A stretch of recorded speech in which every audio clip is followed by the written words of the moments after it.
All right, guys, so the follow-up you guys wanted is here.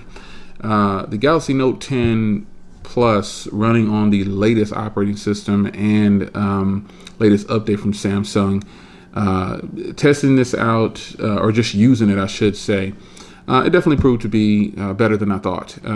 My first concerns was the battery, and if not, it will be good on battery, because I heard some people complain about their battery, or I should say they had some concerns about their battery. And I did too, actually, at the beginning. When I first did the update, where it went up to 2.1, I was like, this battery might have took a hit. But I decided to pull back that video and just give it a chance to settle in. And now here we are weeks later, and the battery is, in fact, doing pretty doggone good. So software-wise, it's still performing exactly the same. No issues whatsoever. Social media is what it is.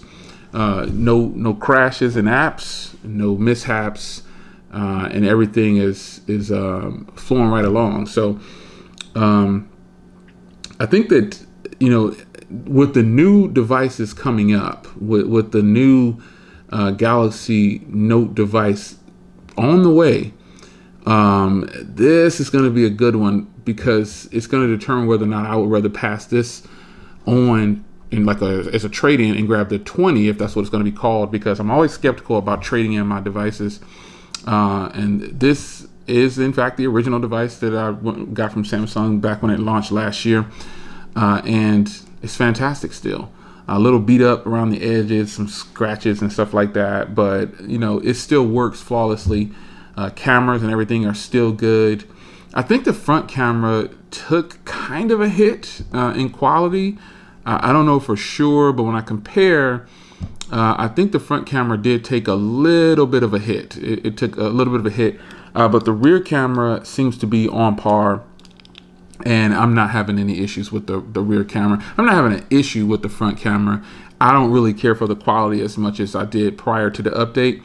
So if you're thinking about, hey, my quality's kind of took a dive too after I did the update, let me know in the comments, because that's something that I think people vlog all the time, and you want a front camera that's going to be great. And that's one thing I can say about some phones, like my OnePlus seems to have a better front camera in a lot of situations than the rear, and that's something that I don't want. I want my front camera to be just as good as the rear, but I would want the rear camera to be the better camera overall. But on some phones, the front cameras are better than the rear, and that's not a good or a bad thing. It's just going to boil down to how a person's using their phone, I guess. So other than that camera on the front not living up to the standards that it used to prior to the update, I honestly can say I don't even tell the difference. Still rock with the S Pen, still do all the things that I normally did with the phone. Nothing different. This is the black model here, as you can see, and it's a good phone, man. I mean, when this new one comes along, I'm really curious to see how I'm gonna feel about owning the new version, if in fact they bring out this new version. So we'll see how that goes. But I wanted to just do a real quick, literally real brief and to the point video discussion on the update. And if there was issues to report, I would report the issues to you that I'm having. That doesn't mean that you're going to have the same issues. Like some of you guys might see the front camera and say, it's fine to me.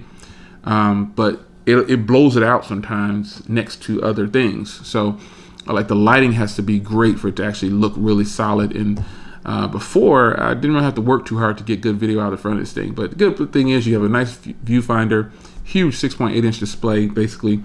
And if you need to do a vlog, just get your lighting right, and no one will even know that you're on a cell phone. I think so, especially with the rear. But overall, battery is running back at capacity like it did before, like getting about 6.5 to 8 hours of screen on time. And battery life like on standby time, I think it's a little less, I believe. Like, I think it drains just a little bit faster.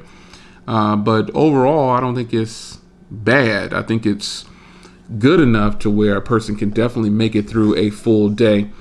And I think that's important. So there you have it, man. Quick, just a 5-minute video possibly, and just letting you guys know that I do believe that this update is it's gonna make the device. I guess I'm waiting a little bit longer still, even to this day. I think I'm still waiting a little bit longer to see how the performance is actually gonna be, because again, performance is actually solid. It's no problems whatsoever. I don't see an issue with performance.